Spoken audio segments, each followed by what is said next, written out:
All right. Good morning, everybody.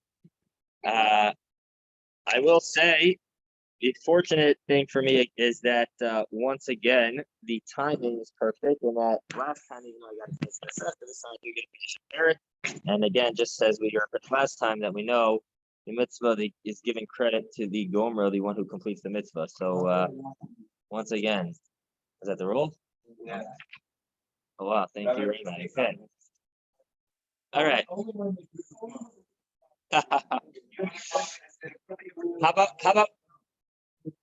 How about one I'm eating a Tic Tac? I'm kidding. Okay. So the Gemara on the top, very top of Lamed Hey Amud Aleph. So just to get our bearings for a minute, we are in the middle of a discussion about whether or not Shabbos is Koveya for Maestros, whether once something, even if it's not yet subject to Meiser, once Shabbos hits, does that itself cause it to become Chayiv in Maestros at that point in time? So that was a discussion in the Mishnah, was a Machlokas here Eliezer and the Chachamim. What happens if on Shabbos, on Erev Shabbos, on Shabbos, Erev Shvius, one stands over items, over grains and seeds. So according to the Eliezer, setting it aside for tomorrow already is sufficient, and according to Chachamim, it needed a more formal sign, right, and a more explicit designation, which the Mishnah is then debating. What does that mean in terms of Shabbos being Koveya for Meiser? So the Gemara on the top of Lamed Hey Amud Aleph asks the Halom Mosro Choser. So the immediately previously the Gemara had just rejected a proof saying that it was something unique to Shabbos, that Tevel is Mucha Eitzel Shabbos, because even though ideally the one is not meant to be Mafresh Trumas and Meisters on Shabbos, if one does go ahead and do so, then it is still considered Mesuka, and it is still considered as if that was okay. So correct. Yeah. Well, no, not Gemar Malacha. If there's already Gemar Malacha, then it would automatically be Koveya. Right? The question is Shabbos Koveya? Right. So the Mishnah, the Gemara then asks, Mosher Choser. So how can you tell me that there's a proof from the Mishnah if it's talking about a case where you say Mikan and the Ochel Lamachar? Because after all, you can say Mikan and the Ochel Lamachar, but what happens from that which I don't eat? I'm going to go ahead and return that to the pile, to the grain. So therefore, says the Gemara, "Velo Mosher Choser b'Shamina lo Leila Rabbi Eliezer the Amar Kol Hecha the Mosher Choser lo Kova." So Rabbi Eliezer already taught us that any place where Mosher Choser, with the surplus of grain, is Choser to the pile, to the rest of the grain, so then it is not Koveya. The fact that it is returned the surplus indicates that is not completely Gemar Malacha. It's not Hanotel Zeisim Mina Ma'aton Toval Achas Achas the Melach the Ochel in Toval the Nasan Lefanav Asara Chayav. So the Mishnah had said, according to the Tanakama, if one takes olives from the vat and he puts it and he takes it one at a time and dips it in salt one at a time and eats it, that is allowed.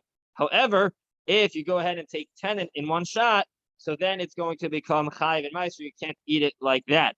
Eliezer Omer min hama'atan tahor chayiv min hama'atan tamei poter mipnei shu machzir samosa.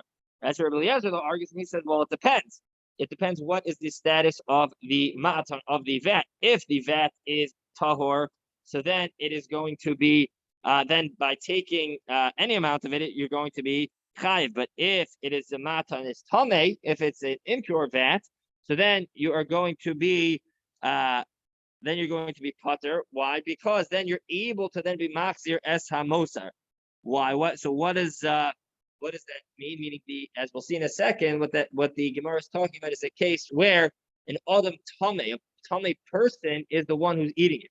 So, but the tamei person is, by taking it, is causing that to become tamei immediately. So the question is, can I return it to the vat? Right. So if if the person is tummy, so then yeah, you can return it to the vat because you're returning tummy to tummy. But if the vat was tahor, so then once the person takes it, he can no longer return it because that would be returning tummy to tahor, which would be problematic. And therefore, so what we see is that the most important factor, according to Rabbi Eliezer, is can you then return it to the vat, right? If you can return it to the vat, so then it's potter. So we see potter b'meisha hu maxir esa mosher. So in our Mishnah as well, if you're able to be mosher or choser, so then it shouldn't be kavua for meiser altogether. But Avinu ba mashna reisha mashna seifa. So then Rabbi Yavo reisha b'matan tahor the gavra tami the lomazik mahadile. Seif matan tami the gavra tami the matzi mahadile. So that's exactly what we just said, right? So that the ratio is talking about the ratio is talking about the matan tahor and the gavra tummy. The person is tummy. The low matzi mahadrele that you're not able to then put it back because that would putting back tummy into tahor. Seifa b'matan tummy the gavra tummy the matzi mahadrele. But the seifa is talking about the matan tummy an impure vat with an impure person that you're able to then go ahead and put it back, which is why it would be potter from Mashas in that case. Masnisin Nami, the Mukta Tahor, the Gavra Tame, the Lo Matzim Hadale. So say that our Mishnah also is talking about a case of Mukta Tahor and a Gavra Tame. So the reason why you can't return it is not because it's good for Meiser, but it's simply because these halachas of Tum and Tara, that if you came to that we're talking about an impure person returning it to Tahor grain. Says the Gemara, no, that's not a good rejection because it's not a good okimta, because what's the case? The case is mikani ochel and mocher, right? That it's muchzar and v'omdin. It's not that I took it and I'm returning it. So you can't say this is the case of moser or choser of the surplus being returned to the vat because here it's already muchzar and v'omdin, right? I am not. I'm saying I'm dedicating that tomorrow I'm going to eat this, right? But I haven't yet taken anything, so we can't say that that's the case of any surplus. So Ella Amar, Rasimi Bar Ashi, Rabbi Elazar Amar, you're talking about Rabbi Elazar, he says. Rabbi Eliezer, Rabbi Eliezer timing. So this is Rabbi Eliezer going Lishitaso. The Amar Truma Kava, because Rabbi Eliezer says that Truma is Koveya for Meiser, the Kol Shekain Shabbos. And Kol Shekain Shabbos, it's non. What happens if you go ahead and you take truma before the gemar malacha? So it's not yet kavua for maestros, but you went ahead and you already took truma. So does that serve as now making it kavua for maestros or not? So according to the Tanakama, so Perish Atarman Achalon, Perish Atarman Achalon Malacha, if you took truma before gemar malacha, Rabbi Eliezer Oser le'echol mehen arai v'chacham matirin. So Rabbi Eliezer says that it's actually us, right? The chacham argue and they say no, that you're allowed to eat it. It's not yet kavua for meisters. But Rabbi Eliezer already says that it is kavua for meisters. So we see that Rabbi Eliezer says truma is kavua for meisters, right? Even before Gemar Malach done, and kol shekain Shabbos is Rashi explains the chashiva achila that the achila on Shabbos is also chashiv, and therefore it's a kolshkin the Gemara makes from the fact that the Eliezer holds truma even before Gemar Malacha would be koveya for meiser. So too Shabbos before Gemar Malacha would be koveya for meiser. So tashma miseifa the chachamim omrim achi yirsham v'yom mikan v'kan. So he says, hold on a second. From the seifa of our Mishnah, the chachamim say that that it needs to be ad sheyirshom the yomer mikan v'kan. That it needs to be that there's a clear indication or a clear demarking of that which you're going to eat with explicit amount,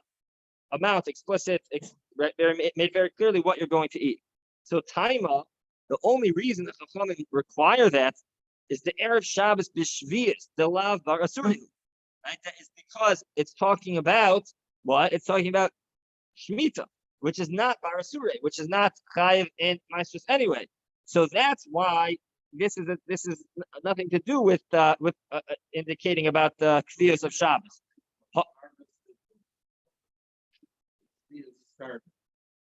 Yeah.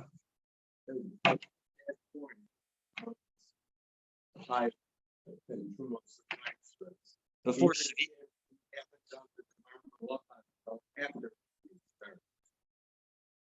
meaning that's considered that doesn't have meaning that's not considered grain of shemitah, right? That's not produce of shemitah. That is produce of erev shemitah, right?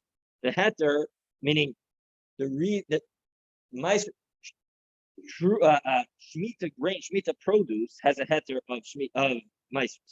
So this has nothing to do with if grain was grown in the 6th year. It's talking about that which was right in the 7th year of shemitah. Correct. Right. So but right. So we do from here that coming over actually time of the Erev Shabbos b'shvius the lavar surihu. So this is nothing to do with whether or not Shabbos is kavua for Maestros, because this is talking about Shemitah, which is potter for Maestros altogether. Habishar shani shavua dibnei asurin inhu asurin. Right. Mashma that what that implies that the rest of the years of the Shemitah cycle, which are subject to Maestros, would be usher even according to the Chachamim in this case. Even meaning, in other words, even without being actually Yersham B'Yomer B'Kan B'Kan. In other words, the Chachamim would agree to Rebbe Eliezer that simply if he says Amar Mikanli Ochel Machar, that would be enough, and that would be chayiv in Maestros under these circumstances. Right? Just like Rebbe Eliezer says, my timer. Why lav mishum the Shabbos kava? So we see that it's even according to the Chachamim, right? Shabbos is being koveya it for Maestros, right? And the only reason they argue is because we are talking about Shemitah. So no, it says the Gemara, lo shiny hasam kevin the amar mikanyan kamni ochel machar kavale. Right? So no, it's different. Why? Because he says specifically mikan atkan. It's not the acha yirsham. It's not the sign which he is making, as much as it is the clear indication, which is significant. The reason why it's kavua for Maestros is not because it's Erev Shabbos, and not because it's simply mikan and ochel machar, but it's because Mikan Yad Kan is clearly designating exactly which part of the produce is being eaten tomorrow, and therefore that is Kavua Anafihachi, my area Shabbos. So if so why does the Mishnah mention Shabbos altogether? This has nothing to do with Shabbos. It's simply saying it's machlokas whether it's Mikan Ochel Machar or you need a more specific designation of Mikan Yad Kan. So says the Gemara. So why does the Mishnah mention Erev Shabbos altogether? It's irrelevant. Afilu b'chol nami. Right? Even during the week, you should have the same machlokas. Kamash malon, the tevel muchan wait till Shabbos. You might take no misrukan, right? Like we said in the previous amud, that in a chanami, you're right. The machlokas really about being koveya for Maestros is one of how clear of a designation does one need to have, and the fact that it's taught of Erev Shabbos is teaching me a totally separate halacha that if you transgress Shabbos and you anyway went ahead and took Trumas Maestros, so then that would be that would work Vidiyah. Now he says the Gemara, Uramini, Haya Ochel be'eshkol v'nichnas migina lechatzer. So you had a case here where one was eating a cluster and you went in from the garden to his own courtyard. So Rabbi Eliezer Omer Yigmor, Rabbi Yeshua Omer Lo Yigmor. So here's number one machlokas is chotzer komeya, right? If you take it from your garden into your chotzer, is that already going to be considered gemar malacha to be koveya it for Maestros? So Rabbi Eliezer says it would. Rabbi Yeshua says it would not. The next case is that case of Shabbos, right? That if it became dark on night of Shabbos, Rabbi Eliezer Omer Yigmor, Yeshua Omer Lo Yigmor. Rabbi Eliezer says here you could finish that, and Rabbi Yeshua says you can't, right? So that's a kasha because we're assuming Rabbi Eliezer is the one who's holding that Shabbos is kavua for mice. It is causes right grain to become chayiv and maestros. That is gemar malach of Shabbos. But now we're saying very clearly Rabbi Eliezer holds Yigmor. You can go ahead and finish the produce, finish eating it. So it's not koveya for too much maestros. Yeah. A what? We're talking about grape. Okay. Okay. So he picked grape in his garden. Yeah. And he walks to his from chutzer. the garden into his chutzer. Correct. But grapes are nicer until put them in the vat. Well, that's the question here. That's the question here. is at what point? Meaning, according in the case of chotzer, right? So in the right, Rashi explains stam eshkol lav gemar malachni. That's exactly the point, right? That's exactly the point that right. They are being omeid ledricha. They are going to be taken. So the question is going into the chotzer in the first place, is that going to be even if there's not gemar malacha kovel it for myself? That's exactly the question. So that's machlokes Rabbi Eliezer and Rabbi Yeshua, right? So that's machlokes number one. Machlokes number two is what about Leil Shabbos? So here we're saying Rabbi Eliezer Yigmor and Rabbi Yeshua Omer Lo Yigmor. Rabbi Eliezer says, yeah, you could go ahead and finish it. Meaning what? Rabbi Eliezer, according to this, is saying that Shabbos is not koveit for Meitzers. So says the answer the Gemara, no, Hasam.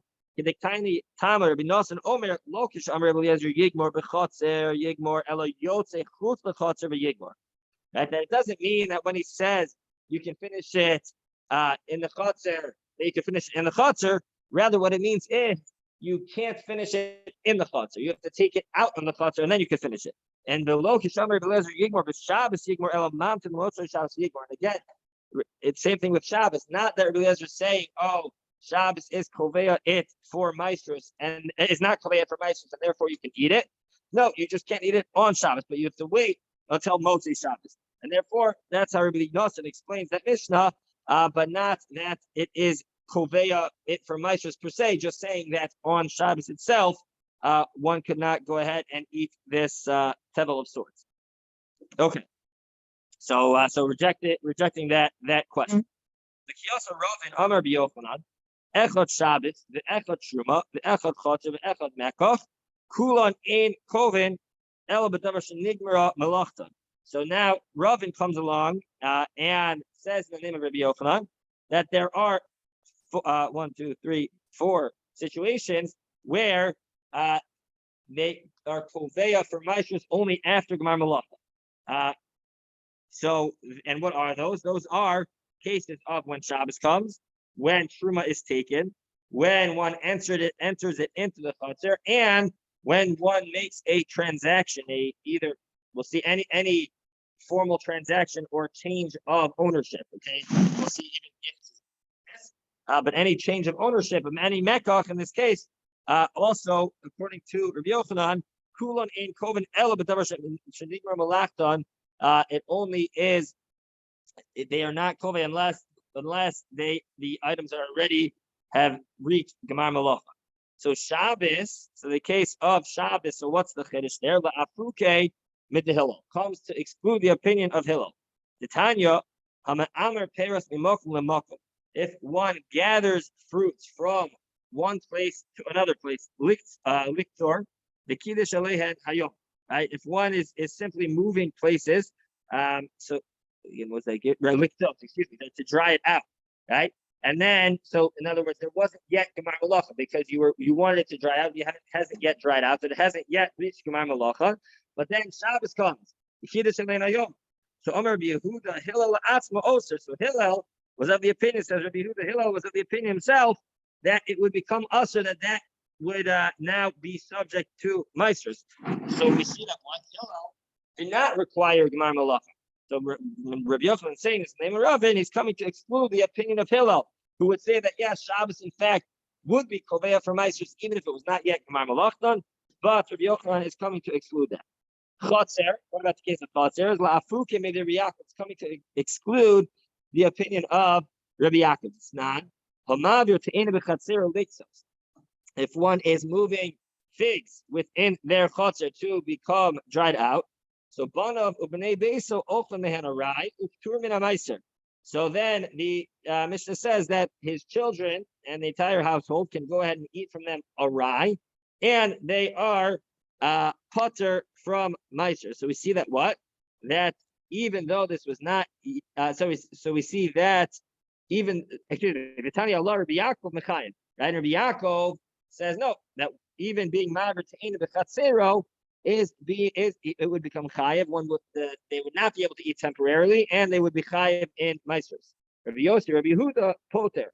Okay, and Rabbi Yossi, Rabbi Yehuda would say no, it would be poter. So no, again, so in other words, here the Mishnah is saying that if you're moving these te'enim and you're taking it to dry out, They did not yet have Gemar Malachim, but they have now reached the Chatzar. They are around in the Chatzar. So are they Chayiv Meiser? Rabbi Yaakov is of the opinion that yes. So Rabbi Yochanan is coming to exclude that opinion of Rabbi Yaakov that no, if there was not yet Gemar Malachim, Chatzar would not be Kovea it for Meiser. True. Have to be dry before they. Well, the person's in here, it depends on the person's intention, but here the person is specifically taking them to dry them out. So therefore, they have not yet achieved. That's right. To aim bechatzer liktos, right? So then if not, if you just then no. Truma la'afukim Rabbi Eliezer. So Rabbi Yochanan saying that truma, taking truma prior to Gemar Malacha would not be koveh for Maestros is coming to exclude the opinion of Rabbi Eliezer. It's non. Peiros should tormon achalo nigmar malachtan. So again, this is the mission we saw earlier. That if you took truma before Gemar Malacha, Rabbi Eliezer, oser le'echol mehan arai chacham matirin. Rabbi Eliezer says you can't even eat them arai. They are now kavua for Maestros and chacham are matir. They say no until Gemar Malacha they are not. So Rabbi Yochanan again is going like the chacham. Now, what I did not have time to look into, but what is an interesting question is why do we need Rabbi Yochanan to support the Chacham, right? Like why Rabbi Yochanan coming to exclude the opinion of Rabbi Eliezer when he's arguing against the Chacham? But okay, you're right, and they're wrong, right? Meaning, in other words, if we just saw this Mishnah without Rabbi Yochanan saying anything, we would have assumed the halacha is like the Chacham anyway, right? Okay, I don't know. Sorry, Mecca. So the case of Mecca of transactions. So Keditanya. So the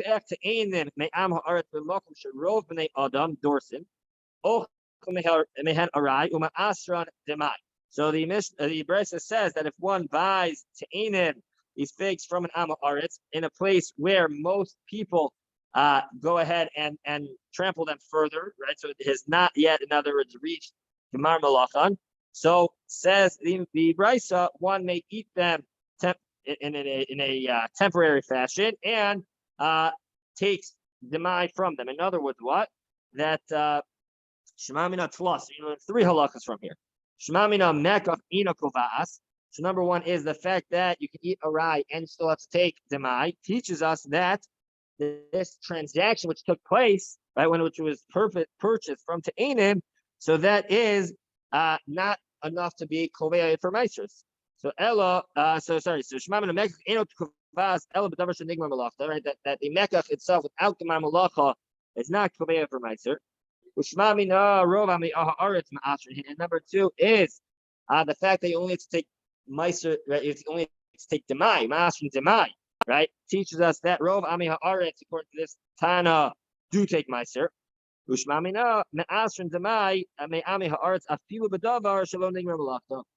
And number three, that you take Demai from Ami Haaretz, even if the Gemar Malacha has not yet hit.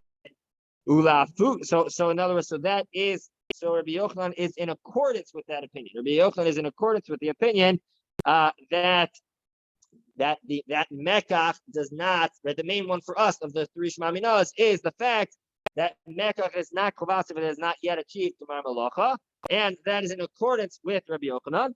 But it's coming to exclude that of the following Tana of the Mishnah, Hamach with Peros and Chavero, Zelecho, Zelecho, Zeliktos, Zelecho, Zeliktos Chayiv, right? That there's a machlokas here in the Mishnah that if one exchanges Peros, there's no sale being going on here, but it is an exchange of Peros. So eat this one, right? If they're for both of them to eat, or for both of them to dry out, or for one of them to eat and one of them to dry out. Score Tanakama, Chayiv, that would be Kovea, and one would have to take Meisters. Rabbi Yehuda Omer, Lecho Chayiv Liktos Katan. Yehuda argues that no, that it depends if what your intention is. If it's to eat, so then Chayiv. If it's to dry out, so then you haven't yet achieved Gemar Malacha and your potter. In other words, the machlokas between Tanakama and Rabbi Yehuda is whether or not this Mekach itself is Kovea for Meisters even without Gemar Malacha, because according to Tanakama, it's Chayiv either way. The Mekach itself is Kovea for Meisters, whether it's Lechol or Lektos, right? Whether it was Gemar Malacha or not.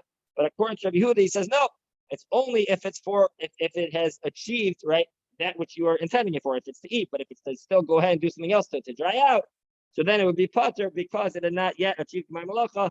So Rabbi Yochanan is in accordance with Rabbi Yehuda, right? Lafuke, the first Mishnah, the first Tana of that the Mekach alone, right? Because Rabbi Yochanan was of the opinion that the Mekach without Gemar Malacha is not Kovei like Rabbi Yehuda. Okay, Hadran Halach Hamevi.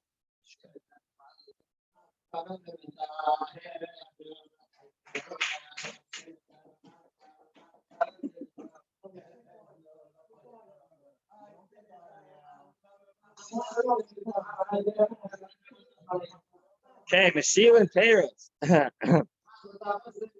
Okay, the parak of Meshilin. So Meshilin Peretz there Aruba Yamtim. So there is a prohibition of there is an issue of tircha yisera of doing something which is too difficult, too much of a burden to do on Yom Tov or Shabbos. So it says the Mishnah now, Meshilin Peretz there Aruba Yamtim. You have a sunroof, so you're drying out chitin and seorin, as Rashi says, on the roof, and you have a sunroof right in the roof that you could just open it up and give them a little kick and they go right down. So then that you are allowed to do.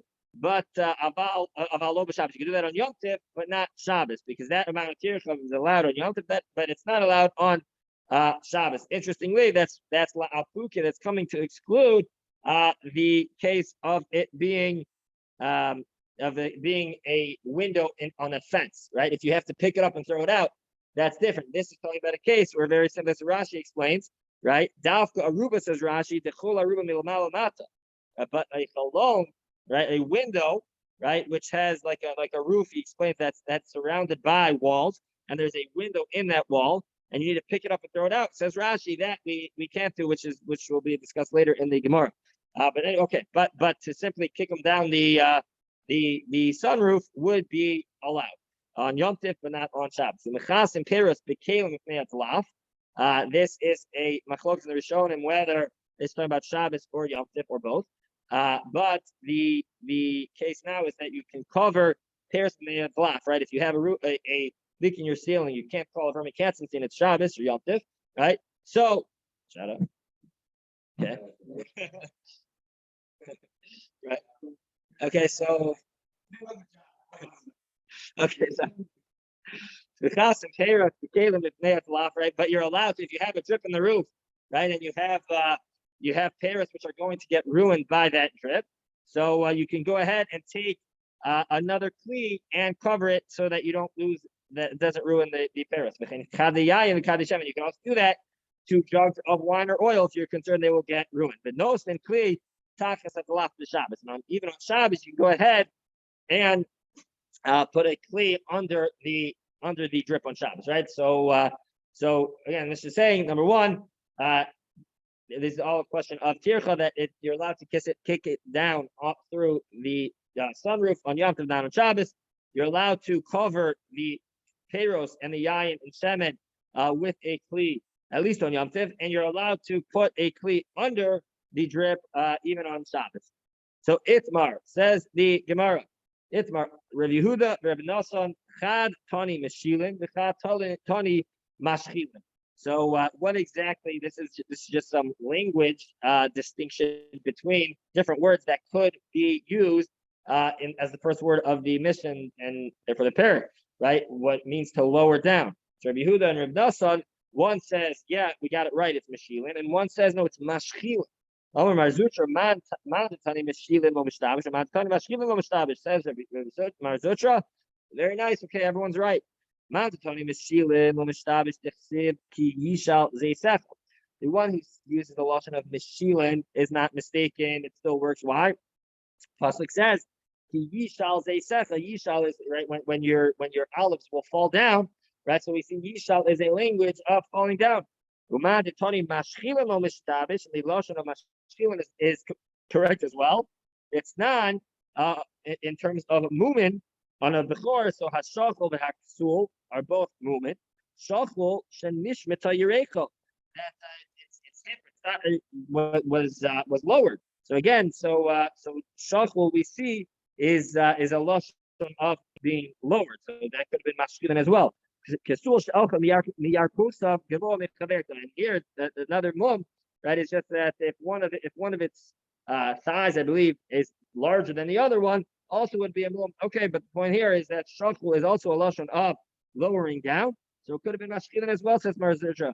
Amar of Nachman bar Yitzchak. Now we get even more opinion. The man tani mashirin lo mishtabish, uman tani mashkirin lo mishtabish, uman tani manshirin lo mishtabish. Now you have three additional possibilities: mashirin, mashkirin, and manshirin. Right? Man tani mashirin lo mishtabish. This non Rishmo Omer Nazir lo yachuf rosha be'adama. That a Nazir is not allowed to go ahead and rub one's head with dirt because it will lower the hair off of one's head. So we see that mashirin would also be a satisfactory wording here for the beginning of the Mishnah. Parenthetically, that has to do very much with the fact of brushing one's hair on Shabbos, right? That the Nazir has the prohibition, the same prohibition on Shabbos of sik reisha, women not be allowed to do so. But again, the point here is that meishir esaser mashirin would be a satisfactory terminology.